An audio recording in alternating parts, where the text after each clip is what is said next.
I drove across the country and back. These three women. Lena, a housewife whose husband no longer wanted to touch her at all. Sloane, she and her husband brought other people into the bedroom. All the stories of men who hadn't sewn enough of their hopes. And Maggie, a girl whose first real experience of love was with her married high school teacher. The thing we can do to understand is to listen.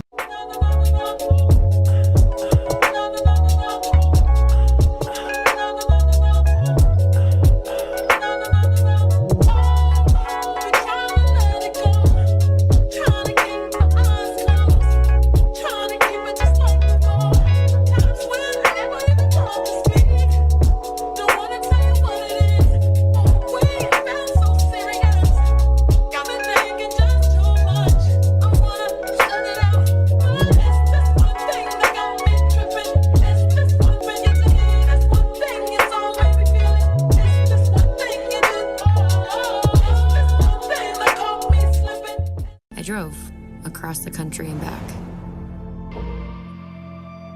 These three women. Lina, a housewife whose husband no longer wanted to touch her at all. Sloane, she and her husband brought other people into the bedroom. All the stories of men who hadn't sewn enough of their hopes. And Maggie, a girl whose first real experience of love was with her married high school teacher. The thing we can do to understand. Hey, you guys. Welcome back to the channel. If you guys are new here, my name's Ashley. This is My Sweet Perspective. Y'all know I give my take on everything TV, movie related over here. And we are back to talk, what is this, Lord? Episode 7, y'all. Only 3 more weeks after this. I started out so strong with these 3 heifers, okay? And now I don't even know how to feel, but we are back to talk this most recent episode. And of course, I am not here alone. Let me get everybody on the stage, and we're just gonna we're gonna do it this because we've been going back to back, up and down, all of the things. How is everyone doing today? How you feeling, Kay, over there at Slice of Horror? How's your Sunday been? Long. It's been a long day, and I'm tired. I'm tired. Well, hopefully we'll make quick work of these 2 women, really, and a third at the end.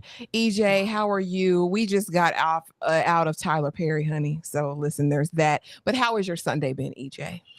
It's been going pretty good. I slept most of the day. So, okay. That was good. A win is a win. A win is a win. And Tyra over there struggling. Yeah, I am. I really am. Just hosted an amazing live. If you didn't watch that, you'll have to go check out the replay later. But how are you doing today, Tyra? I'm okay. Just cleaning up after Baney. He ripped a pillow and want to make sure he ain't eat no more cushion. But we're back. We're back here and we're okay.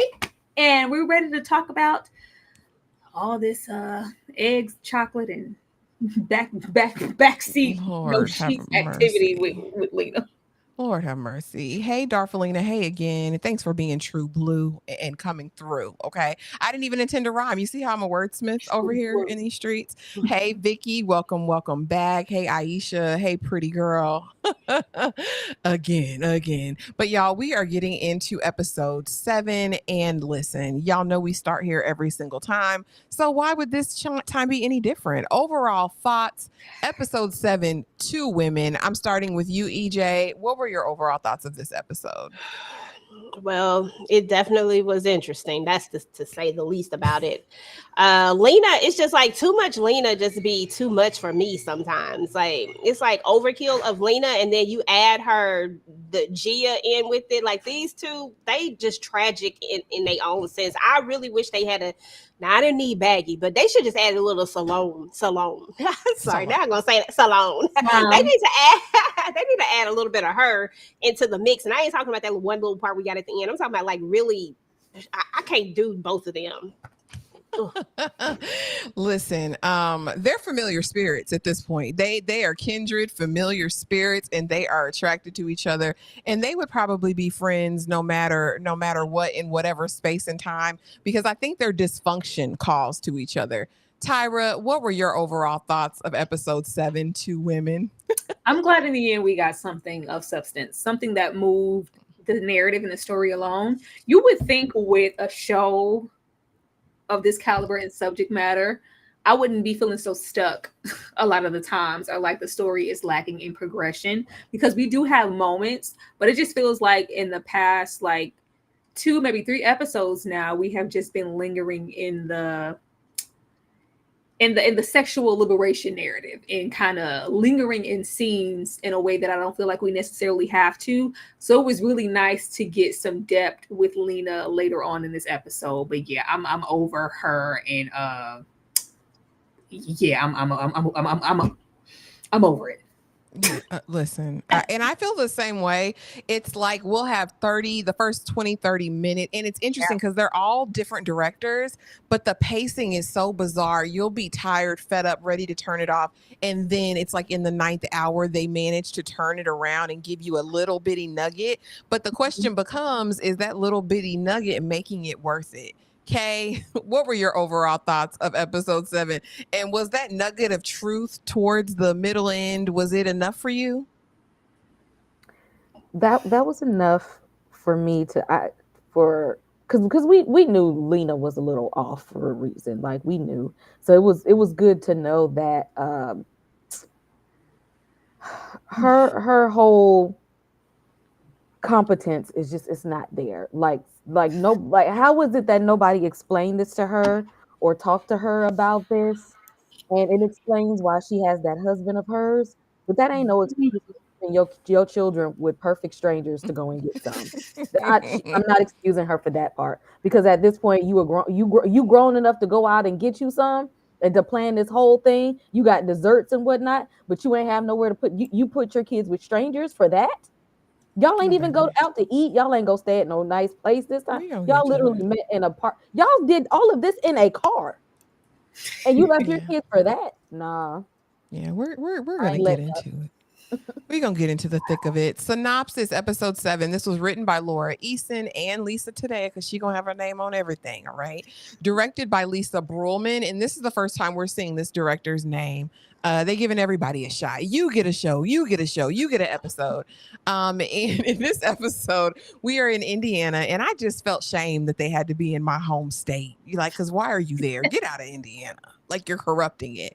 Gia and Lena's bond is threatened by the sudden arrival of Jack and the telling of a long-held truth. Y'all, listen.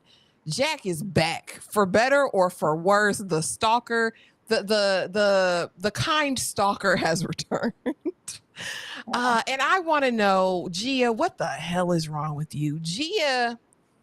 Gia's mentally ill, just like Lena. I think in a different way, but they both need psychiatric help. They both need to be on meds ASAP. Tyra, were you surprised to see Jack was back? And what did you think of Gia's response? And you guys drop it in the chat as well. What'd you think? Absolutely not. This went exactly how I thought it would. Like, stop running from your destiny, ma'am. Okay? This is your man. Whether you like it or not, this is your man, and she knows it's her man. I don't know why. I don't know. I guess it's the way that Gia is written. There's a way to have her display wanting to push him away and disassociate from people based on, her fear of loss, or just, how she was brought up, her mother. It doesn't give that. It gives, you're just as crazy and unhinged as he is. Like, this is what you want. You want him to chase you. Are you wanting him to prove something to you? But that little switch flip of, you're crazy. You're insane. You get away from me. You're like, bring it in. Like, yeah, this toxic romance that they have going on. Will they or won't they? I want you, then I don't. It's interesting to say the least, but I'm not shocked at all that this is how Gia would behave, or she likes this man. She loves this man, and he knows it. That's why he keeps coming after her. Where are you going, girl? I love you. I love you, girl. Okay, Jack is back, and Gia, what the hell is wrong with you? What did you think of this interaction? It didn't take him but 2 seconds. She was running back into his arms again. I told y'all that was her man, that he was gonna come back. Cause y'all keep trying to call, y'all keep saying, no, he's crazy, he's weird, he's a stalker, he shouldn't be doing I that. mean, he And is. every time he come around, she be right there ready for him. That's why she don't think that he's weird, and because she is. Obviously that she attract weird people, because look at Lena. Mhm. Obviously you a magnet for it. And we I'm telling already you, know some that girl, spirits. that is your man. And she need to stop, she need to get over her avoidant attachment issues and go ahead and embrace the man that's gonna love you no matter what. Her avoidant attachment is what's keeping her from this man that's on her saved way. They equally yoked, and she need to accept that. Oh Lord, have mercy. And we're gonna have a fun game too, from a clinical perspective. EJ, Jack is back now, and let's be very clear: he's still a stalker, and he still doesn't respect boundaries. Both can be true. That is her soulmate, her man, her man, her man. But he's kind of lightweight a stalker. EJ, what do you think of Jack? And were you surprised to see that Jack was back? No, I believe Jack is very persistent, and I never thought that Jack was going to go anywhere. I felt like he was going to find his way back after she left him in that room. So it doesn't surprise me at all. And I agree wholeheartedly with Kay. Absolutely, these two are like kindred spirits or something, because she really does attract these weirdo people, like people who don't have any clue of what boundaries are, and what, when someone says no, like no means no. People, like, come on now. We should know that by now. Like, stop it. Like, if I tell you no, I don't want you in my space, like, stay out of my space. The way that her face looked when old girl popped up at her house, like, that was like a you should have read all of that, but she didn't read any of that. She just went in harder. Like, I don't understand it. Listen.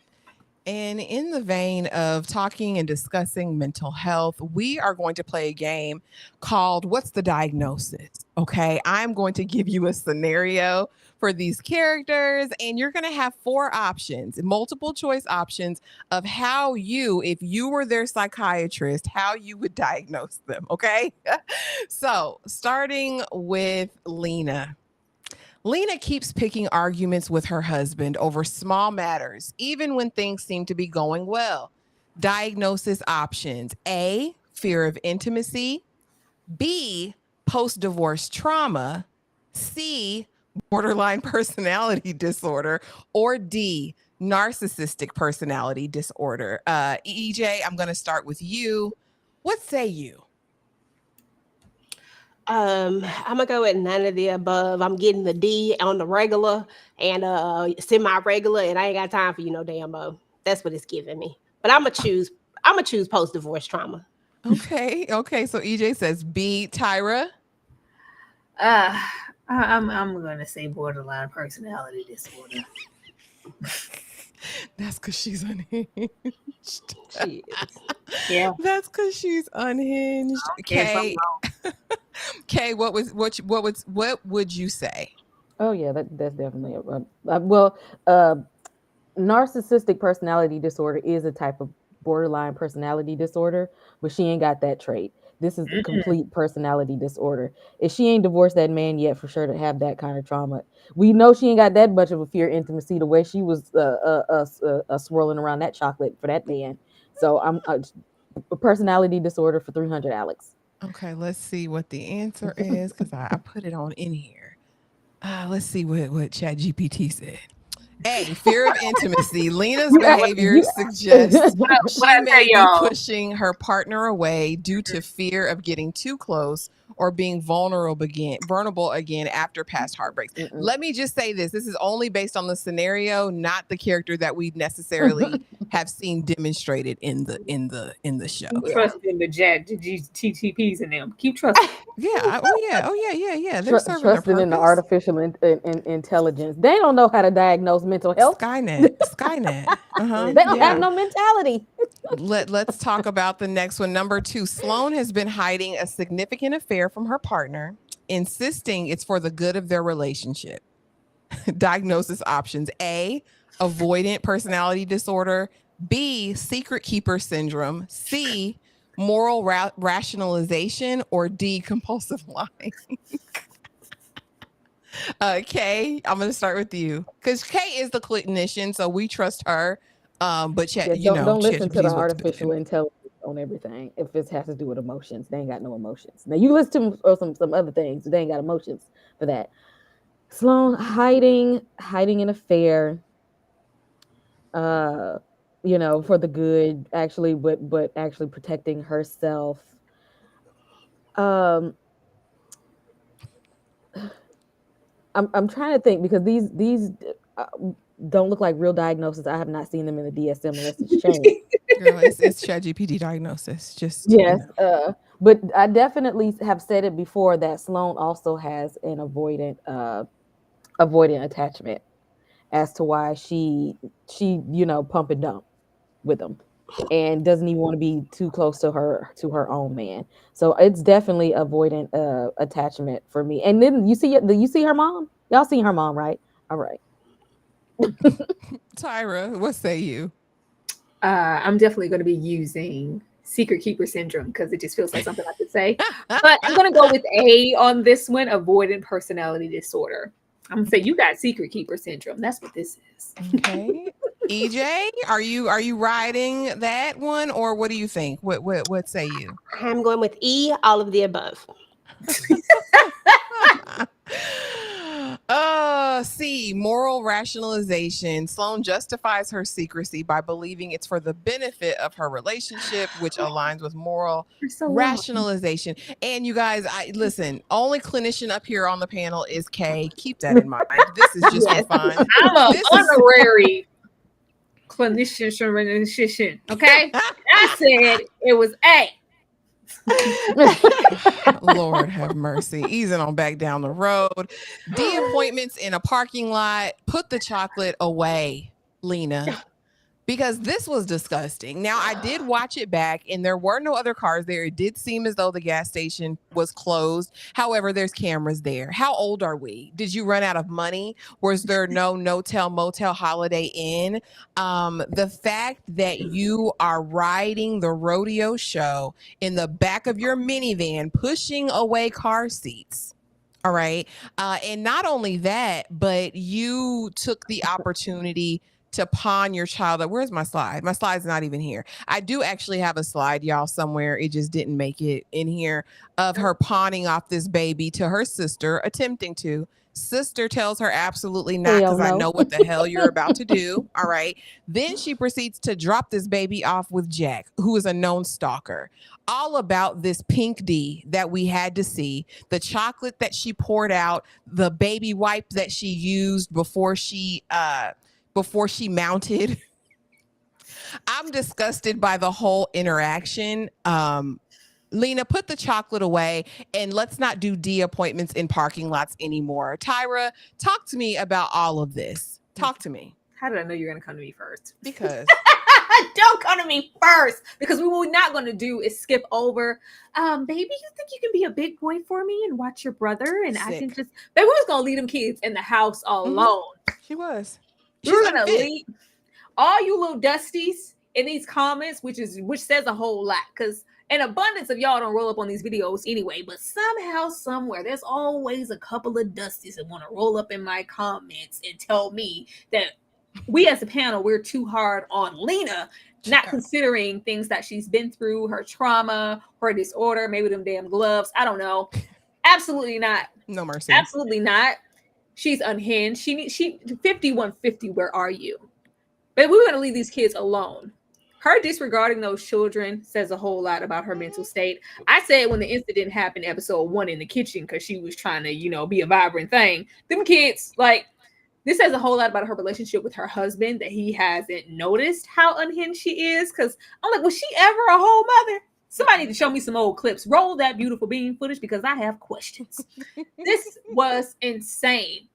The fact that all the family knows, and it's just like, the anxiousness, how desperate she was to see this man, to have a minute of his time. She looks like a dope fiend standing at that door, begging that sister, can you please? He doesn't have, can you just watch? She is addicted. When this man, because he is, when he distanced himself from her, because we already tried in this parking lot. Oh, in the midst of all the grotesque sex. I just like, why? He's like telling her this isn't what you think it is. And she's like, I'm separated. I'm gonna leave I've already done it. I'm no longer gonna be Mrs. Anything. So whenever you want to separate from your spouse, so we can really be together and stop meeting for rendezvous in gas station parking lots. If you ain't got no money, just say that. That part. Then brokey. we can make this a thing. And it's just like, I don't want to hurt your feelings, or I don't want to hurt you, Lena. Like, this isn't, in so many words, he isn't directly saying it, but he's directly saying, girl, this is sex. Mm-hmm. I like sleeping with you. That's why all the loves you. I don't even know why we can say I love you when he's inside of me, but when he's not in me, he's not saying, because he doesn't, Lena. This is simply sex. But her being a mentally ill case, she can't recognize that. She is going to be in ruins when this doesn't pan out for her. I have hope that since we ended off with her kind of having an epiphany about the type of man this is versus on what type of boy he was in high school, that maybe this isn't what she thought it was all along. And maybe she'll grow up and be bigger in this moment than this sex that she's getting, that she's addicted to. This was sad. I'm sad for Lena, and I'm sad for that car. Go ahead. The chocolate was nasty work. It was nasty work. And then it wasn't just that, but Lena, I don't want to hurt you, but girl, get the hell out of my face. I don't like you like that. Okay. Talk to me about parking lot D. And damn, I don't want to hurt you, Lena. She said, just go then. And he said, no, slow down, 10 speed, because she was ready to smash. You saw them multiple personalities come out in this car scene. Kay, talk to me about Lena in this parking lot. Lena is a deadbeat mom, because at this point, Lena don't care about them kids. Lena don't care about that ex-husband. Lena don't even care about herself. All she cares about is giving it all up, clapping cheeks to this man who really don't even want her and like her like that. You are a piece of tail for him, and that's it. And the thing is, she really thought she did something. She's like, I gave the best, blowjob ever in life. And you gave your children to the worst babysitters in life. To a man who don't even think about you when he get to the house. Okay, he don't care. Y'all not going out to sit at a fancy restaurant. He's not buying you anything. He's not coming to your house to meet them children or to say what's up to your raggedy soon to be ex-husband. He don't want to go hang out with your mom. He don't want to go sit and meet your friends or anything like that. But he was enough that you couldn't find anybody, because I guarantee you, if Gia wouldn't have watched them kids, she would have put them in the bed and left them at the house. Mm-hmm. She's probably done it before. Okay. At this point, the kids are raising themselves. We don't know how many times she done fell out at the house and they had to just fend for themselves, walking around hungry and barefoot and stuff. You don't want taking their candy and they baby wipes to use them on your little sexual escapades. Easter came early because I'm about to leave y'all here. It's like, you know what? That might be a bad idea. You think, Lena? You're gonna be a good boy? You're gonna watch your brother? No. He was like, no. EJ, ass cheeks and stuff all on their car seat in the area they be sitting at, coming home, getting in the car from the car rider line and stuff. They didn't ask for this. Oh, EJ, talk to me about parking lot D. And Lena, I don't want to hurt you. Does he want to hurt her?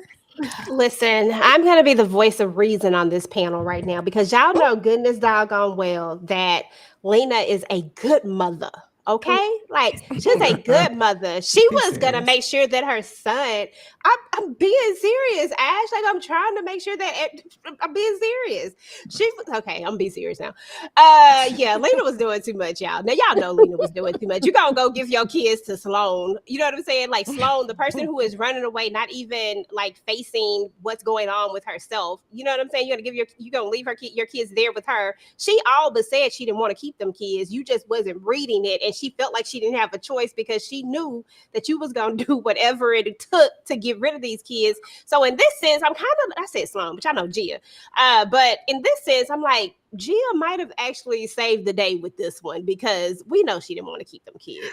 And then the fact that, what was it? Girl, let me tell y'all gonna laugh at me, but I don't know what happened, but I thought it was a plum. And the first thing I was like, because I was like, what is she doing? I was like, did she stick, what was inside of that thing? And I said, he gonna get pulp. I said, girl, you gonna accidentally get some pulp inside that thing or something? He gonna be at the hospital. I was doing stuff while I was looking at that part of it. And you just kind of glance up. I was like, what is going on? Girl, that was nasty, whatever it was. Girl, she's chocolate acrobat. She's like, it's very teenage. Like, look what I learned.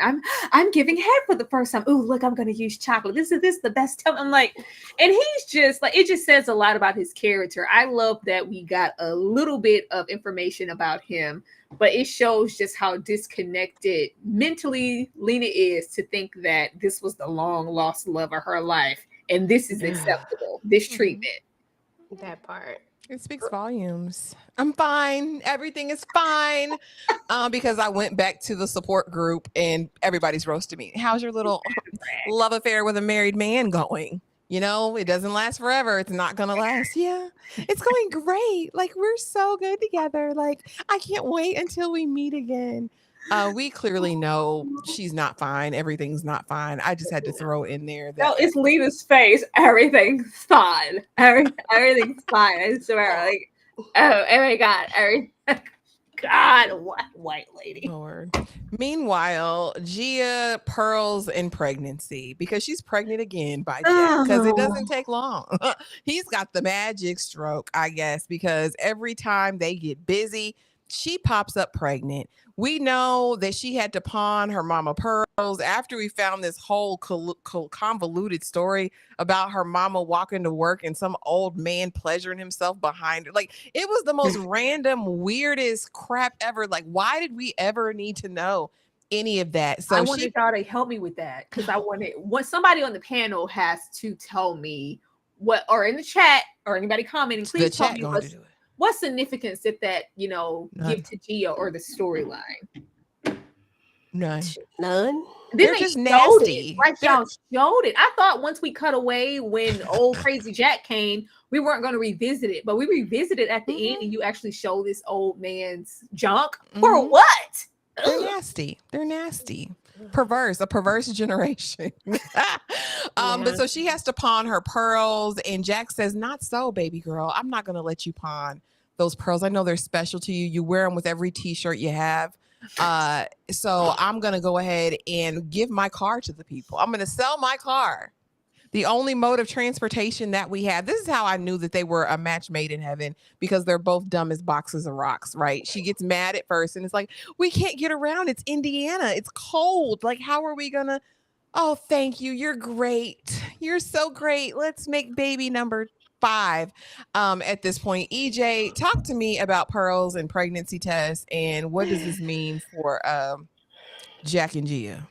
Jack and Gia. Man, Jack and Gia ain't going nowhere. I mean, exactly. But what are we doing? You are pawning your things, and you're making conscious decisions to have a child. Like, what are we doing? We don't even know anything about ourselves. We don't even know anything about the person that we're procreating with. We don't even know if we really like them. We don't even know if they'll actually pay a mortgage. We don't know nothing. Like, he can't take care of himself. He work at the Kmart. And this is no disrespect to anybody that work at the Kmart, if they still exist, or the Walmart, whatever it is. What I'm saying is that he can't take care of himself. So how we expecting him to take care of a whole human being? Like, were we just gonna be dragging this baby from city to city, from place to place? What are we doing right now? I just can't believe that we didn't take the time to buy protection. Like, that goes to the cycle that we're just.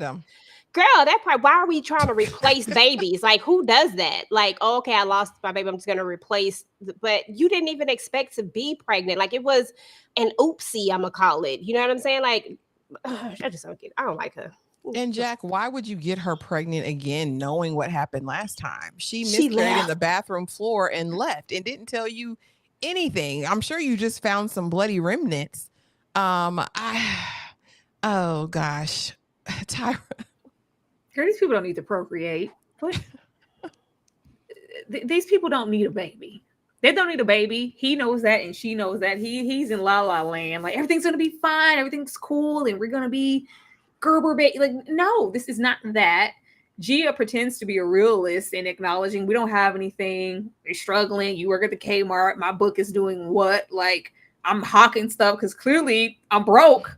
But you think a baby's, and yet and still we're not using any protection. We were just, everybody knows after you're pregnant once, after you're pregnant that first time, you're open and more susceptible to being pregnant a second and a third time. The fact that we're not actively using, like, what was it? Was it like last time where it got stuck? Like, how are we pregnant again?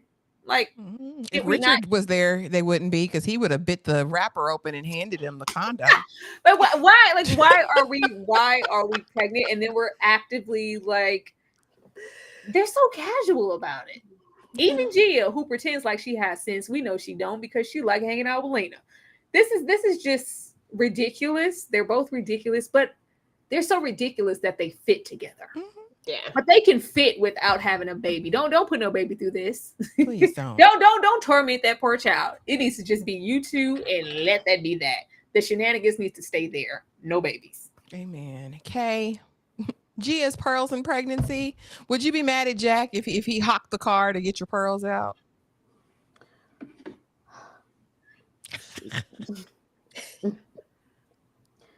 A normal person, probably. But if you had the mentality of Gia, because you the one had to sell your mom's pearls anyway, because the predicament you got yourself in. Okay. Don't nobody want to read that boring ass book. That's why you over here manipulating all these slow special people.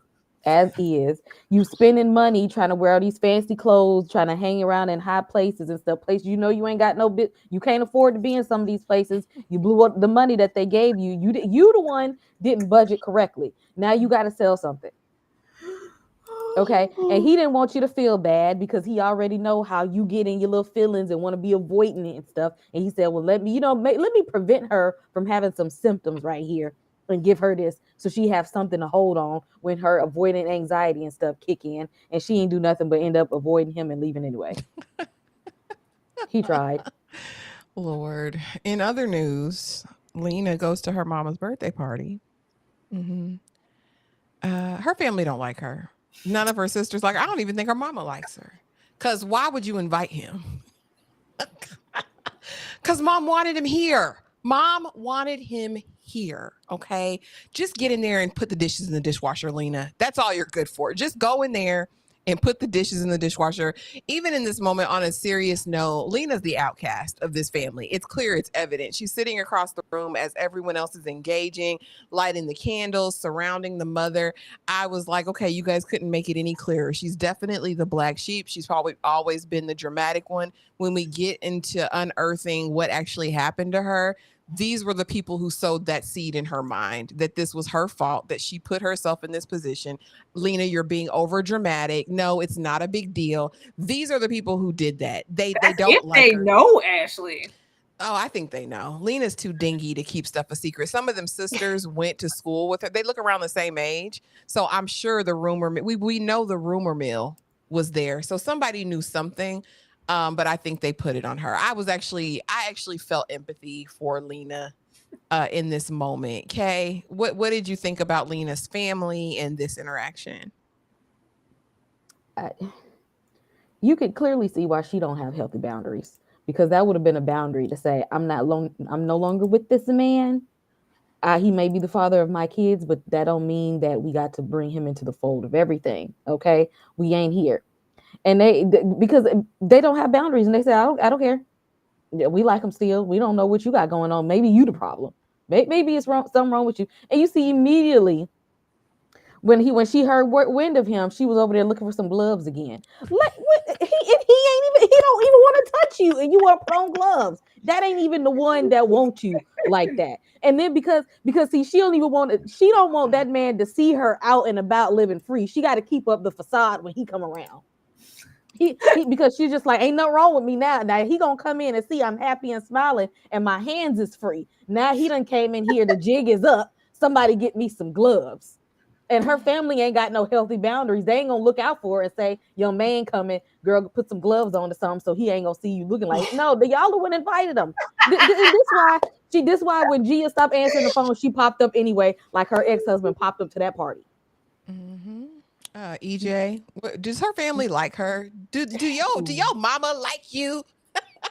No, her family absolutely does not like her. The way that her sister turned her away that quickly tells me that they don't like her. I mean, whose sister turns them away like that? Like, come on now. Your sister would have been rooting for you to go get you some adulterous D. You know what I'm saying? Like, come on now. She would have been rooting for you because she knows that you haven't been getting none from your husband that we invited to the party that clearly you it's just dumb. Like they hate her, as a matter of fact. It's not only that they don't like her, they absolutely hate her. Okay, because the way I would have been cussing everybody out the minute he walked up in there, like, why are you even here? Like, why are you even here? Why did you even think that this was a good idea to come? Like, you say got nothing to do with our kids. This is my mama's birthday, bro. Like, bye. Get out of here. Tyra, does her family like her? Lena, first of all, if you ain't got $40 to toss on the gift, you need to rethink your position in this relationship, and you over there in the back of vans. Because, ma'am, you going where with this divorce? No, they don't. They're upset at her. Like, how dare you? This lovely gentleman, because ain't nobody want you. Man. This good man came and took you off our hands, accepted all your shenanigans, your gloves, your half attempts to be he accepted you and all your shortcomings. You're never going to do any better than this man. We don't care about, how he's treating you. He not wanting to touch you, you being wet wolves. And he's saying, oh, you're going to get them kids. Because I ain't getting them kids. He's a man who took you off our hands and put you in a home. And he's taking care of you and them kids financially. What more do you want? Just accept it. This is a blessing. Who else is going to take you? We don't want you. They upset. We ain't letting go of this man. For you? Are you crazy? What are you gonna give us that he can't? Exactly. They probably say you've been weird all your life, and ain't nobody else is gonna ever come over here. Ain't single. They'll try to snatch that man up. A good man, Savannah. A good man, Savannah. No, yeah, she said, Mama wanted him here. Okay, if the mama's rolling like that, and we already saw like where they are from that scene that we had first or second episode at the dinner table, like. This is what the family dynamic is, and this is why she's trying to cling to somebody who genuinely just loves her for her. But that man in that back seat is not the one, Lena. He's not it. Lena said, I will not be ignored. Lena must seek help at this point, because you would never pop up to Gia's house unannounced. Are you ignoring me? Are you ghosting me because that man is leaving me and I can't handle another one leaving me? Gia, we're besties, right? We're going to go tanning tomorrow. I will not be ignored. EJ, talk to me about this. Lena needs help, but like, what would you do if Lena came to your house unannounced? Girl, the same way. First of all, I'm a peeker out of the little peephole type of person. So she would have never got in because I would have never opened the door, and she would have probably known that I was there because I probably would have been breathing hard or something like.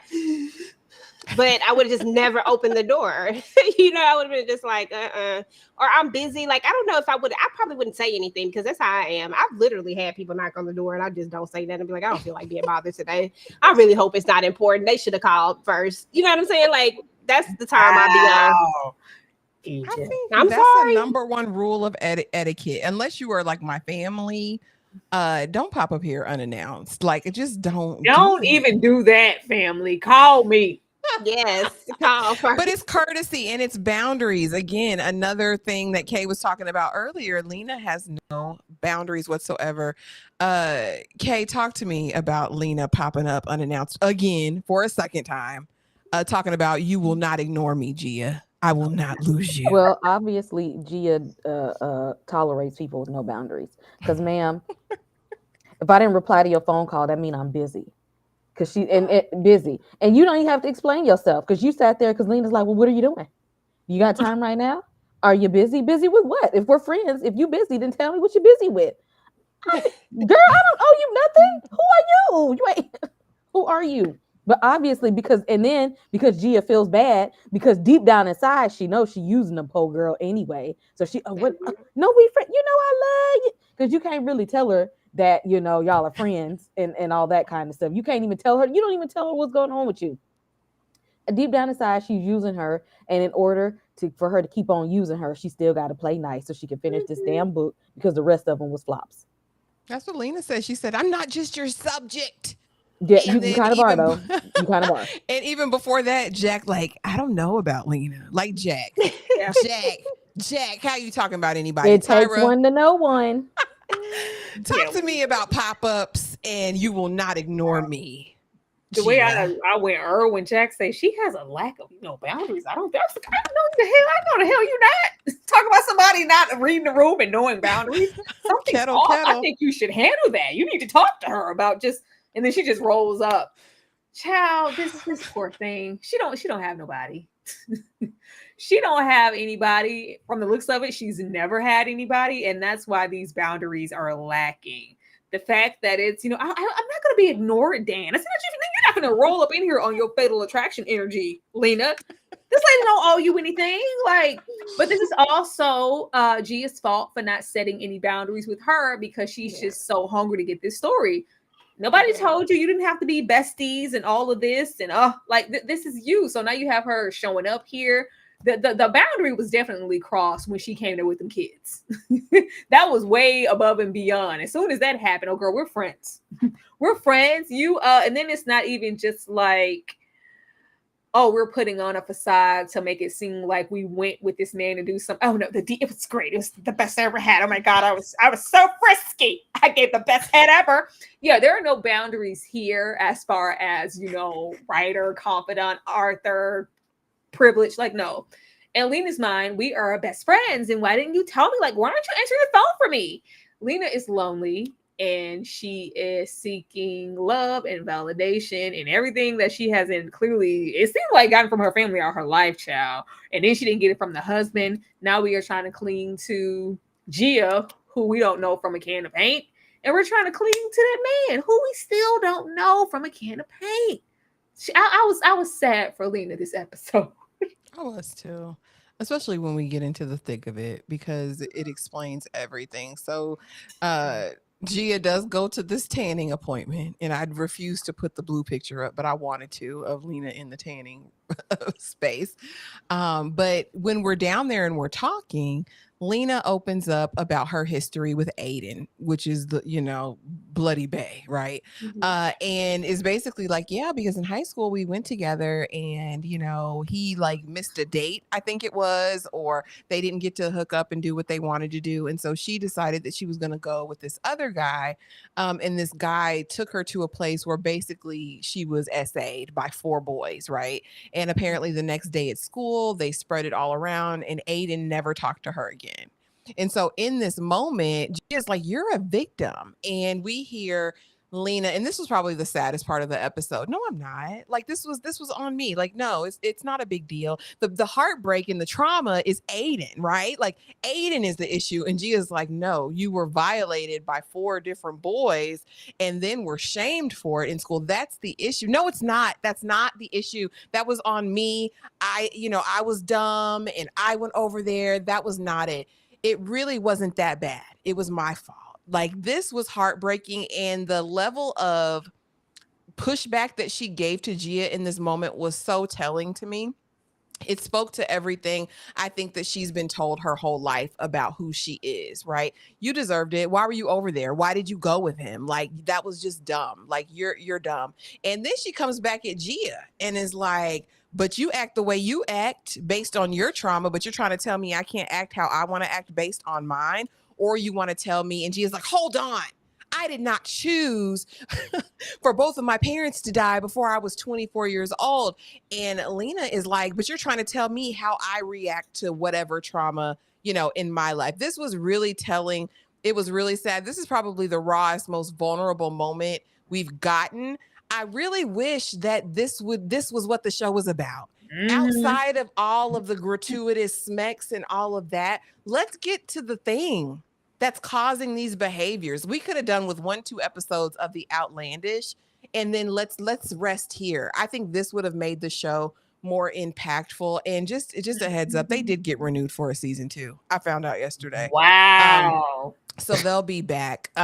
Kay, talk to me about this situation. As a therapist who works heavily with people with traumas, what did you think of this interaction? And was Lena's response common? Is it something you see a lot? That's called being in denial. It's when people, that's why therapy will only work if you are brave and willing enough to accept it, to accept your truth. Because there are so many people in denial of things that are going on with them. They want to be fine. They want to be okay. Nothing bothers them. Da da da da da. Sometimes those are the people that need long-term therapy. Those are the people that's going to be in therapy for at least 2 to 3 years and then start scratching the surface of what's going on because they have covered up all of their trauma. Uh, and built like a whole new life to cover everything that's what's inside. And then when you start peeling back those layers, you done triggered them and they're not ready to go to those places. And the main people that actually do not even agree with therapy are the ones who don't like peeling those layers back because they don't want to disrupt that trauma. They rather pretend it doesn't exist. But see, when you pretend something exists, the symptoms gonna come out anyway and tell on you. Hence Lena running around in a bloody sheet. And Running around the blood sheet, for wearing gloves, chasing after a man that don't want her. So you can deny what happened to you all you want to, but we see it. We see something is wrong even when you don't want to see it. Your trauma speaks. Tyra, what did you think about this moment? And is this what we needed in the show? Like, did we need more of this? I've been waiting on this from episode 1. I've been waiting on this since that little sneak peek episode 1. The fact that they chose to show more of the other thing and less of this is an odd choice to me. It's very odd. I'm surprised, congratulations, but I'm surprised it got renewed because this was very important because we knew it was there. We knew that there had to be something going on for her to be this way. The fact that she has rationalized an assault to this magnitude and made Aiden the victim, I was like, what the hell? I was like, oh, poor Lena. Like, and it was funny because I was so over Lena this episode. Once we got all of that stuff early on, I was like, oh my God, can we please just get this over with? Then as soon as we got here, I was like, Lena, no. Oh, you poor thing. Like, I sympathized and felt for her immediately because this just made everything else fall into place. The fact that she got so defensive, the fact that she is this delusional. Anybody who has been on the channel, if you're not been on the channel and you have not seen my review for the rules of attraction, go and run it up because Lena needs to reside over there with that whole cast of folks. This was just very, very telling about the position that she's in her life. And we needed this. We needed this to identify. We need this with all the women, all 4 of them. We need this with every last one of them. Even if you wanted to, I think they should have did this first, and we would have reason to have, relatability and rationale for whatever we would have to go through later with all these, intense, long sex scenes or whatever. But if we would have got this, I would have been here with Lena and being a little bit more understanding of her condition. Even though we knew something was wrong, it says a whole lot about the role that Aiden played in it and the fact that she's been lingering and lusting over this man since 14 and waiting to get back into his grasp and good graces because I lost him and it was my fault and I'm the victim. And the fact that she this is who she wants inside of her. I was like, oh, you girl. Oh, Lena, no. I was happy for Gia to be there in that moment for somebody to tell her finally this is not what this was, and it wasn't okay. And Aiden's an asshole. I was like, oh, the fact that nobody ever told her that, it says a whole lot. And I really want her to get some help. I do too. Yeah. This was heartbreaking. Yeah, it did make me think though, like how often we can judge someone based on their behavior when there could be an underlying trauma somewhere. EJ, did you think of that when you saw Lena's experience and kind of how we've looked at her in all the episodes up to now, and then to have this reveal? And also, what did you think of this interaction with Gia? Did it touch you in any way?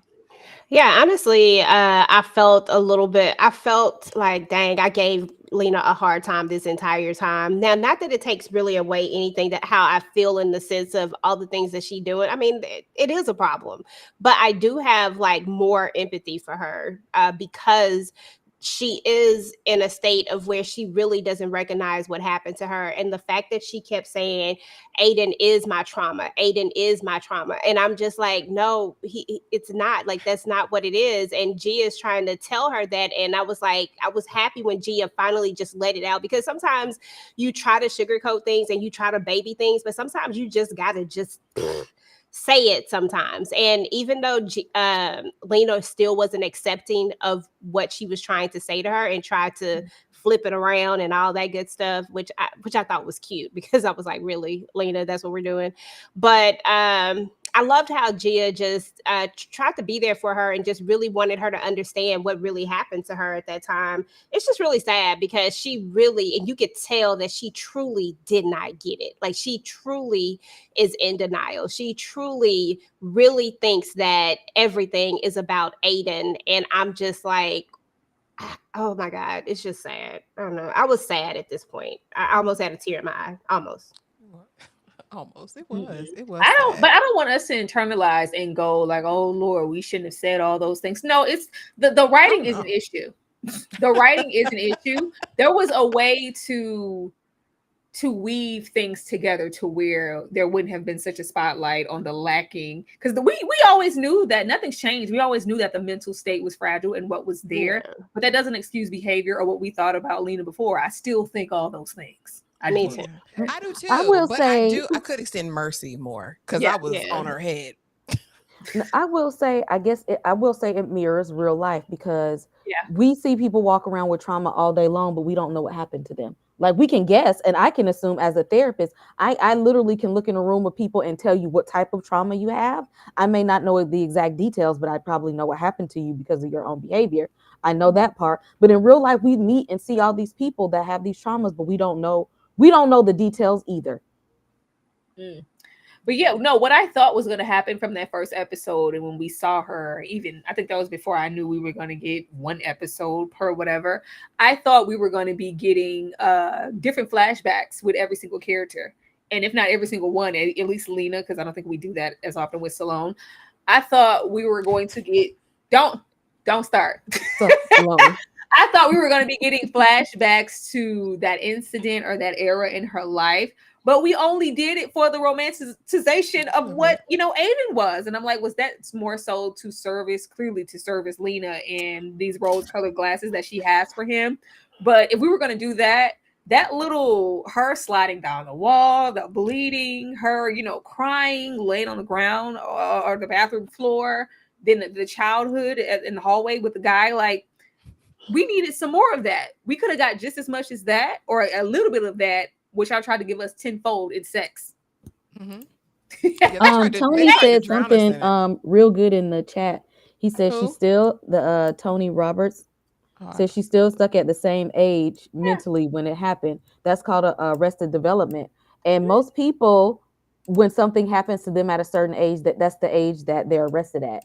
Whether it was an SA situation, whether they became a teen parent, whether they were in a car accident, whether they got ill. If something happened traumatic at a certain age and they never healed from it, they're going to stay stuck there with their emotional intelligence. And that's for anyone. Yeah. And Sloane. Gia and the Big C and self-sabotage all wrapped in one. She gets a scan, honey, and it's the end of the world. My mom died of cancer. Everybody died of cancer. Okay, this is the big one. This is the big one. And it's done at this point. It's up and it's stuck. Jack, I'm done with you. No, I'm not doing anything. If it could hurt the baby, I'm going to have this baby first. But I just need to cut everything and everyone off who loves me, cares about me, because I need to deal this alone, because I don't deserve to be loved, cared for, or any of the above. This was sick and toxic as well to me. And really, really sad and indicative again of this friendship, why they're besties. Tyra, talk to me about Gia and the Big C and self-sabotage, because it was all in there. Like in every single narrative, I don't expect anything less or more from Gia. Gia acts accordingly. Unhinged as she want to be, her reaction to everything so far is what's to be expected from Gia. Gia is going to self-sabotage every single time and run away because she's scared. She is scared of what could be. This could be the big C. You could try to leave me destitute out here in in this dilapidated home with no car and a baby. You could, my book couldn't do like it. This is what it is. She needs Jack. She do. Unfortunately, even though he's going about it in the most creepified way possible, stalker, she needs him. She needs somebody who is willing to chase her, willing to pull her out of this cave of every single person you love isn't going to leave you. You do deserve happiness. You don't have to self-sabotage. It's okay to expect success. It's okay to tell somebody when you're scared, when you're hurting, when you're happy, when you're sad. You don't have to just be with me or be in the moment when we're having sex or when I'm doing a small little gesture. And then it's just, she's hot and cold and she needs somebody who is just willing to get through all of that to get to who she really is trying to become. But the fact that she could be in this place and put the baby first, I was like, huh. I didn't expect that now. I did not expect that. I was like, oh, it's just like, we're going to wait because we're going to think about the baby. I was like, oh, really? Okay. But yeah, I just want to know if and when he's going to continue to chase her. At least she was caught this time and he could confront her because she was going, I was going to say leave a note again. Did she leave a note? She was trying to. She was in the process of leaving. No. I'm talking about the last time in that room. Oh no.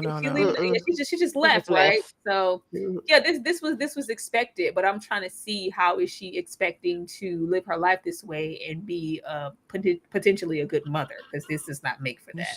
She don't expect to live. I think she's like, this is her death sentence. It felt like. And I said, girl, they ain't even biopsy. They ain't looked at nothing. They ain't took a scan, and you just like, you're out of control. EJ, talk to me about Gia, the big C, and self-sabotage. What did you think of this scene and the subsequent scene? Oh my goodness. Honestly, I was just like, I really expect this type of stuff from Gia at this point. The moment that we saw Gia's little flashback or her thing, I knew right then that Gia was just as damaged and had as much trauma as the rest of the people that she calls her subjects, the rest of the people that she's trying to write this book about.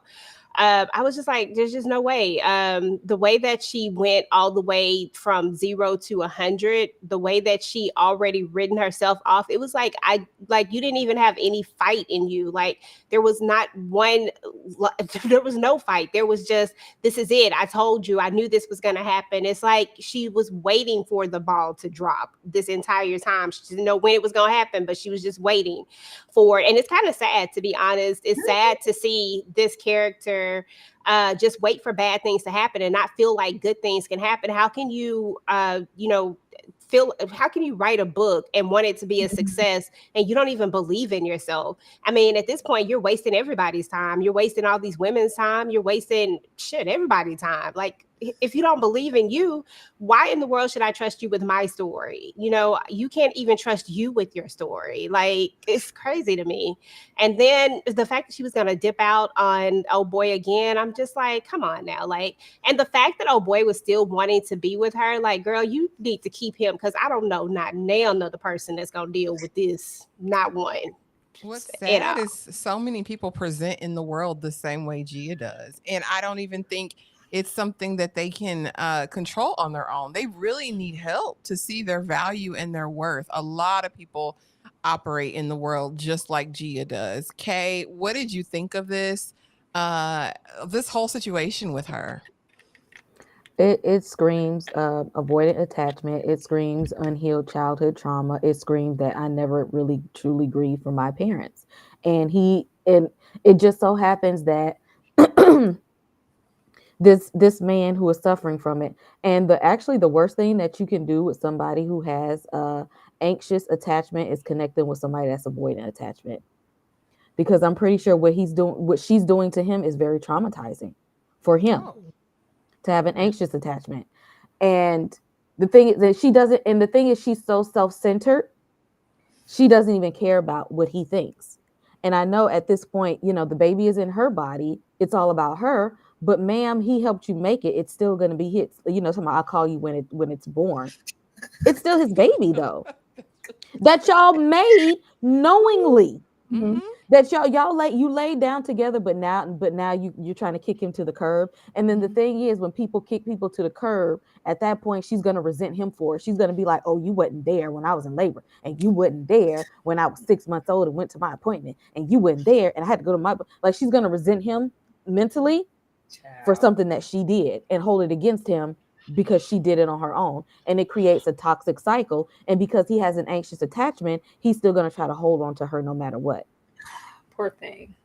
This is why she's stunting her own success. I know that mentally, she is like she's bracing herself to be unsuccessful.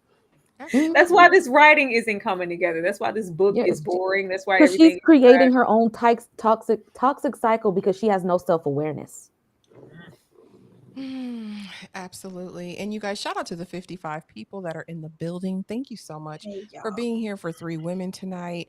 Thank you for being here. And here's just a quick little church announcement for you guys.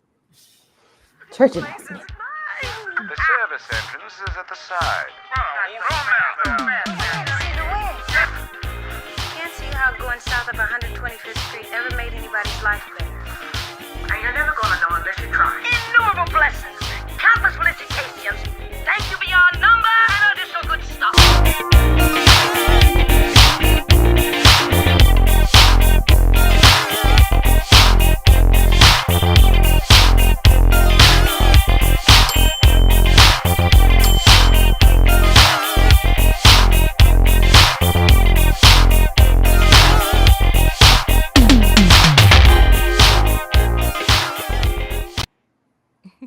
Thank you guys so much for that. Don't forget, on Wednesday, the 5K subby celebration. Wiz, we will all be in cosplay for that. And also, do not forget, and Kay, I don't have your video, but don't forget that Kay's birthday is November 1st, next Friday. We are having a pajama jam where we will be discussing Children Under the Stairs. Be there or be square. And I believe the following Saturday, we'll have a members only watch along where we'll be talking about what they vote on. Did they finish? The people under the stairs. Oh, okay. People under the stairs. I didn't know if they voted for The Fly or if it was that. But okay, you guys, back to my cheap chat GPT therapy. We're gonna do another one, and this one is about Maggie and y'all's favorite. Maggie repeatedly gets involved with emotionally unavailable partners, believing that she can make them open up. Diagnosis options: A, savior complex; B, codependency; C, obsessive idealization; or D, love addiction. Kay, I'm going to you first, therapist.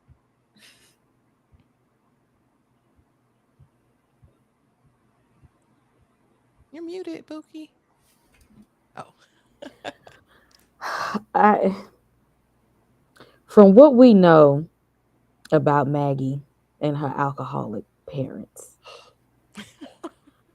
this is codependency here, because she needs someone to rely on because she could never rely on her own parents, and she's looking for that, especially in an older person. Especially when her father let her down, she's looking for somebody else to rely on, somebody that feels like is gonna need her and she's gonna need them.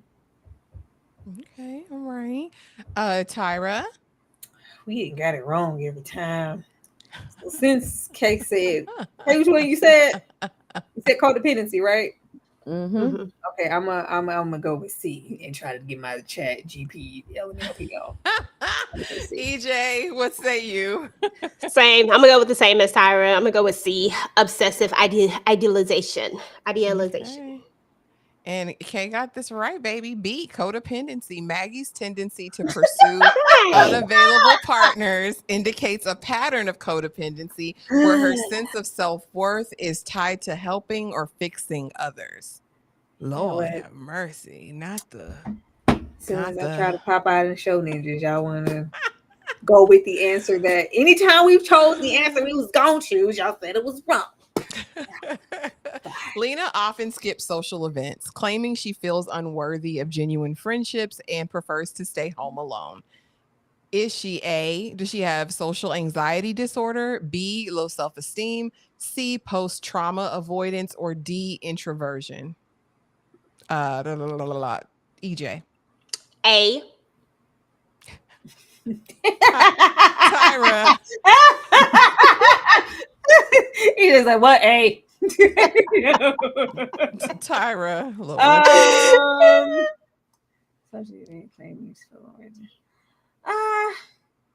I'm gonna go with B.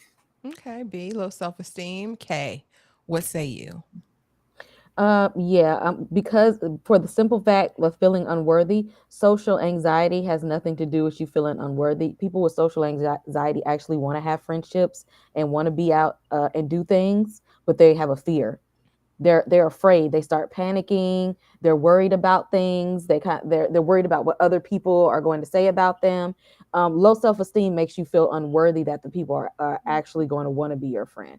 Now I don't know what Chat GPT got going on, but social anxiety ain't got nothing to do with feeling unworthy of friendships, but it has a whole lot to do with you being afraid of going out in public. But Okay.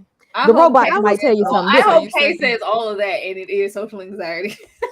The robot might tell you something different, but Low that's low self-esteem. The way that would have made my tails. I was gonna pick that one.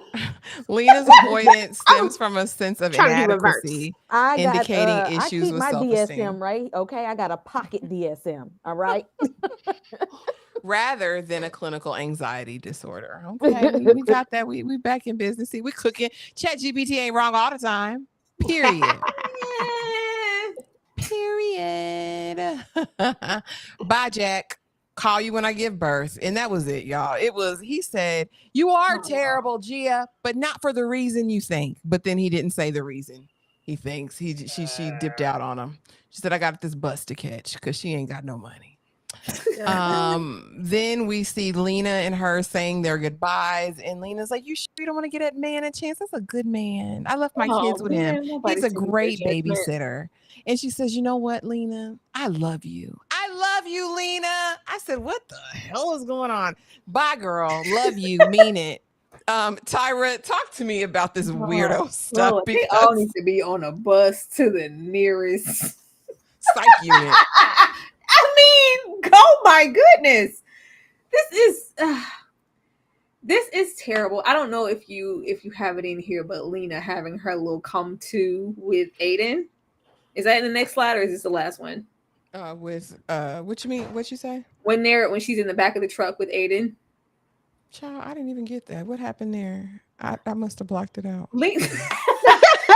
Lena links up again with Aiden. And yes, she did. That slide didn't make it, but I did have it. Yes. And she was like, why didn't you? And he said, what are you talking about? He don't even remember. The fact that she still wanted to please him. He's like, all right, girl, let me let down this truck bed. I got 30 minutes. Yeah, come on. And she wants to talk, and she clearly doesn't want this man to touch her. Like, she feels icky about it now because not only do you not remember, but it's not even on your radar of importance to what I think she's kind of having to come to Jesus about what that is, as well as her friends. Well, not even her friends, child, that little group. Is he think he's gonna leave his wife? I think she's having a revelation. So I think she kind of grew, kind of unsure, but I felt like the next time we see them interact, or when we see Lena in the next episode, I don't think she'll be where we left her with chocolates in her mouth. I think we're going beyond that. Hopefully she's really getting some help. She needs some help too. God, what is this? She needs some help. She needs some help. It scares me that G is about to bring a baby into this world. She don't need that. All she needs to do is bring a book into this world. She didn't need to bring no baby. Okay? The way that she can just instantly disassociate and leave that man, and he's in tears. Girl, I sold my car. And I was like, well, when we met you in the city, it looked like you had a little piece of a job. You was, throwing money around. You left everything to follow her. you need to go to the places with them. Everybody needs to just go and get checked for like a psychiatric evaluation just to make sure everybody's okay. But all of this love you and girl, and she can't keep running forever, girl. How many buses are you going to get on? You know, how long are you going to run? You're going to have to see this man again. Call him when you have the baby, and then what? Yeah. Exactly. You're going to need some help. Do you have means? Do you have a place to stay? Did they give you an additional advance? Huh? At least he had a job at Kmart. He said they had gave him a $28 bonus. He could have had some diapers. He could have had, an employee discount. All right. Exactly. I don't know. I don't know where we're going with these folks, but hopefully we end with some type of growth. But you said they got a season 2. Yeah, I thought they were going to be wrapping this up, and I was praying that they were wrapping it up. A limited series, said it was canceled, but for that part. For them not to be wrapping up these folks, that means we are about to linger in this trauma. Lord Jesus. All right. They might be lingering by themselves. I don't know if I got a season 2 in me of this. EJ, bye girl. Love you. Mean it. What did you think? That was too much. To be honest. I mean, Gia is just a runner. I mean, that's what she does. She runs from everything. Girl, very much so. She just runs from everything. I mean, at the end of the day, I feel like this guy done came all the way out here. At least we can do is like tell him come with us. Like, we're gonna be broke together. Okay. Let's go be broke together, and let's just do it. You can probably transfer your Kmart job to wherever we're about to go. Like, I'm pretty sure that was an option, right? But that's not what she wanted. Like, she wants to stew in this on her own. She wants to do this by herself. She wants to be alone. Like, that's, for whatever reason, that's what she wants to do. That's what she feels like she deserves. It's like y'all were saying earlier, like, she feels like this really is what she deserves for some odd reason. She doesn't think that she's any better than that. And I just feel bad for Jack. I feel bad for him. And then I don't know about Lena. I'm like the stalker, EJ. Yeah, I feel bad for Jack in this moment. Because he stalked hard and found her, even though I feel like he will stalk again and he will find her again. But this time she made sure not to give no context clues as to where she was going, so that he couldn't like really, just get her real quick. But as far as Lena is concerned, she just here. She just here. I'm just like, I know she feels bad right now because of everything that happened with what's his face, chocolate boy, chocolate covered, I'm about to say something wrong.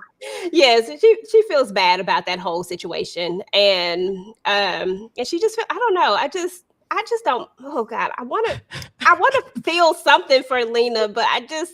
It's so hard for me to feel something for her. Like, we know what she went through, but at the same time, I'm just like, the way I would have dipped out on the way I would have cussed him out when he said he didn't remember something that was that traumatic. You didn't hear about it, so you just left me. Like, you didn't. Yeah. That's not even a reason why you left me. Like, the way I would have, and then she proceeded to do. Oh God, it was exhausting because we ran out of money for rooms now. It's exhausting. Like, it really is exhausting. Like, you just. And his wife was asking what you was doing in them hotel rooms where this looked like on the video. He couldn't go in there no more. It's too much. I'm exhausted. Okay. Bye, girl. Love you. Mean it. What did you think of this goodbye? I gotta say it every time. No, she didn't care about Lena or that man. Okay, that's just her avoidant attachment. That's why she did make a good friend, and that's what she's probably high on this. Miss Independent woman. I want to be a career woman and do it all by myself, and I got it. Girl, you ain't got nothing. Okay, at least he had a little Kmart paycheck. It's more than what you got. You got nothing.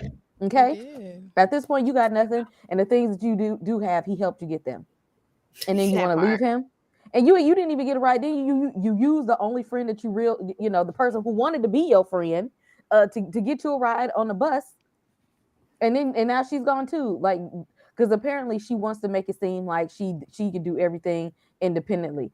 Just because you could try to do everything independently doesn't mean you're doing them right. Doing it by yourself does not equal it's going to be the right thing. And she's equating I can do it all by myself with this is the right way to go. And it's not. You're making a lot of mistakes here. You're doing a lot of wrong here. And she has such a lack of self-awareness that she don't see it. Yeah. Talk about I'm gonna choose my own pain. You got no money. Girl, you ain't got no money. Like, what we leaving to do what? And poor Lena, like I'm telling you, we gonna roll into a new season with that trauma because I thought Lena was gonna tell that man where to go, zip up her little pants, and get in her van. No, I think she still slept with that man. Like at this point, Lena ain't got no money neither. Because when she leave that man, she ain't gonna have no money either. Both of y'all sitting there broke. Listen, Lena said it. She says it to like Pretty Girl said. She says it to Gia as she's leaving. You know, I know it's painful, but at least I'm choosing this pain. At least I'm feeling something. So she said she'd rather feel pain than not feel anything at all. That's what Lena said. Lena, I bet when that man try to leave her, she gonna put them damn gloves back on. I'd rather feel that light bill paid and feel that heat when it's cold outside because it looks like it's cold over there. That's what I'd rather feel. Yeah, because she ain't getting no alimony at this point. She done stepped out the marriage. She done for she might not even get custody of them kids. She might. Oh no, I wouldn't want her to. Let that man find another well-kept woman to take care of them kids. Get them kids a step because he ain't gonna do it. Get them kids a stepmother from somewhere. You said probably one of her sisters. Look, let them get single. You look like a bad person. Write my story. This was the most arbitrary, weird crap that I saw this entire. Well, no, not this entire episode, but the last half of this episode because Sloane really. It didn't make any sense. She just walks, fancy meeting you here in all the bars in all the world. You stumbled into mine. Like, girl. Didn't Gia put out an ad in a newspaper or something? Well, here's the thing. Remember, she's met Sloane before because Gia's like, finally. So, it's alluding to the fact that they may have had a conversation and, scheduled this meeting. But who says you look like a bad person? I want you to write my story because I've been manipulating the only person in my life that I love, and I'm going to do it again. I want to do it every single night of my life. Indigenous Bay has her wrapped around his finger with those nothing a strokes, and I don't understand it. And I further don't understand why you would want this pariah, to write anything or tell her anything, Sloane. This is like a glutton for punishment. Sloane do have issues from her childhood, though, so maybe that's where it comes from. Okay? You look like a bad person. You want to write my story? And Gia talk about tell me everything. The toxic Stevie birds J. of a feather. You try exactly. Yes, this is a whole other level of creep squad right here. We can form a whole new creep squad with these three. No, four. No, I'm gonna leave Maggie out of it. These three until Maggie get older. She keep that held the shrine in her closet. Then she can be added to the creep squad as well. Creep squad all the way. And see, the thing is, when you are consciously aware that you're doing dirt, you're gonna find somebody that is probably not gonna judge you because you know what you're doing is wrong. But the thing is, Sloane knows what she's doing is wrong, but see, in front of everybody else, she try to make everybody think that she's a good person.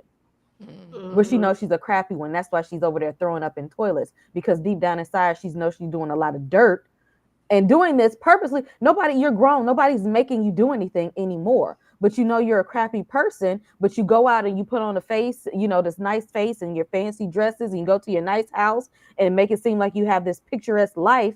But you go and find a trashy ass person just like you to be like, you know what? You probably got a trash story just like me. Let's talk about it. Because you ain't gonna make me feel bad about what I'm about to do and what I have done. Not a trashy person. EJ, you like a bad person. You gonna write my story, girl? Girl. This is just crazy in every sense of the word crazy. I am interested in figuring out. I need them to go back just a few steps. I need to know what made her finally say, let me come and actually let you tell my story out of all the people in the world to tell this story. And Sloane, to me, like, I feel kind of sorry for Sloane in a sense. And when I say that, not like in a like a real sorry way. I feel sorry for the fact that you have this life that you've built, but yet it seems like nothing is satisfying to you, that you'd rather tear down other, like you're literally, y'all are supposed, like you are building a relationship with this woman, but at the same time betraying her. At the same time, your man is letting you do all the things that you want to do, bending over backwards to give you everything you want. Nobody else is going for this stuff. Nobody. Now that's a narcissist right there. That's the personality disorder with the narcissist trait. That's Sloane right there. I'm a smiling, take your man while I'm smiling, and then tell my man that I'm not even doing that. This is it. No, Sloane is the narcissist here. Absolutely agree with that. And I just think that's the part that irritates me with her. That's the part that when I say I feel sorry for her, I feel sorry for the fact that it's not enough for you, that like Lena is longing for somebody to want and care for her. Crazy self. I'm not gonna call her crazy. Sorry. Want to, I don't know what other word to use, but she's longing for that. And you have someone that wants to give you all the things, like everything that your heart desires, right? And you are trashing that whole situation. Like, I know that not Blair, whatever his name is. I'm gonna learn these names, y'all. I be forgetting it. I be forgetting all their names. Richard. I be forgetting all their names. But yeah, like at the end of the day, Richard, he's weird, yeah, but that's their little weird thing. Like, that's what they do. Like, I mean, I ain't gonna hate on none of the things that people do inside of their bedrooms. But if this man is doing all of these things, I mean, we haven't seen anything that Richard has done wrong, y'all. I really haven't. I don't know if y'all have, but I haven't seen anything that he's just I don't. When I say done wrong, I mean I ain't seen him slap her up. I ain't seen him just do any her get Tyler Perry. That's what you mean. You ain't seen him do typical Blair Underwood stuff. So Blair ain't been blaring on this show. I think he's manipulative, though. I think he's doing all this in an effort to control. I think it's both sick. I think they both play into each other's sickness. Honestly, I think he's toxic as hell too, because he's not happy. Everything he's doing is in an effort just to keep her, but he's not happy. Like, he's doing himself a disservice in an effort, I think, to control and keep her. But I don't know. But you're right. He ain't put his hand on her. He ain't Carlos her yet. Yeah, he ain't did none of that. And then you got that dude. You got the other dude over here who has this woman who is trying to be with him, and you're sabotaging it all for this woman who is I don't know what we call it, swinger. I guess he's not a good soul on the show. Nobody's a good person on the show. Everybody is horrible. Like, it's just crazy. It's crazy to Jack, me. But he's a friendly stalker. But yet still stalker-ish, and I'm waiting on Jack. I'm waiting on the other hand to turn with him too. Like, but I think you might be right. Jack might be the one person that actually is decent enough. Besides if we overlook the stalker, I feel like she gonna try to roll up on Jack, and he gonna be like, "What? Did you think I would wait forever? I'm with Heather now. All right, I'm with Heather. We're happy. Okay. Whatever I can do for that seed, let me know. But I'm with someone." She gonna hand him the baby like Lena handed her the baby. Here. Tyra, you look like a bad person. Will you write my story? Why does it look like a dream sequence? I was like, what is happening here? That's what I said. Why is she floating in on a damn cloud? No nuance. And then they shot it like, just when you thought it was over, and there's Sloane. I was like, okay, this is the flex y'all thought it was, but talk your ish. 3 women. So Sloane's story better be great. It better be great. It better be epic. Mm-hmm. They've been stretching it out because they knew, like the audience knew, we've been here for Sloane from the beginning. Yeah. We've been here from the beginning. I mean, I've grown with Maggie and Lena, but the stock has always been with Sloane. And the stock has always been for how did you get her story? And we bet not gloss over that. We bet not gloss over how this came to be with, you look like a bad person. Baby, I want to see how the meeting took place. How did you talk? How did we go from not you telling this half of my business? Don't do that. And her being private and to now she's being outward and outlandish with, yeah, I did it and I do it again. I want this man. I'm indigenous and I'm proud of it. That's what I want to see. Don't gloss over it. But yeah, this dream sequence that they had here of her walking in this white sweater, we need some more. But we'll see what happens. Apparently, that's how black people. I don't know if you're playing or not, but don't play with me. I'm not the one or the two at all. She'll put you out, TG.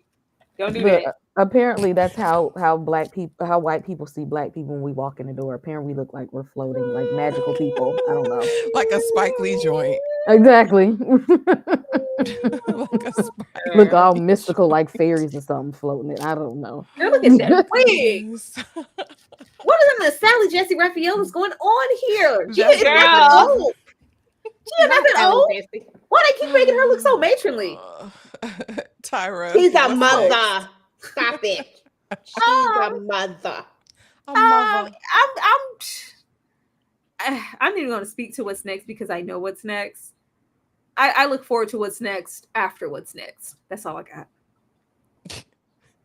Okay, what's next?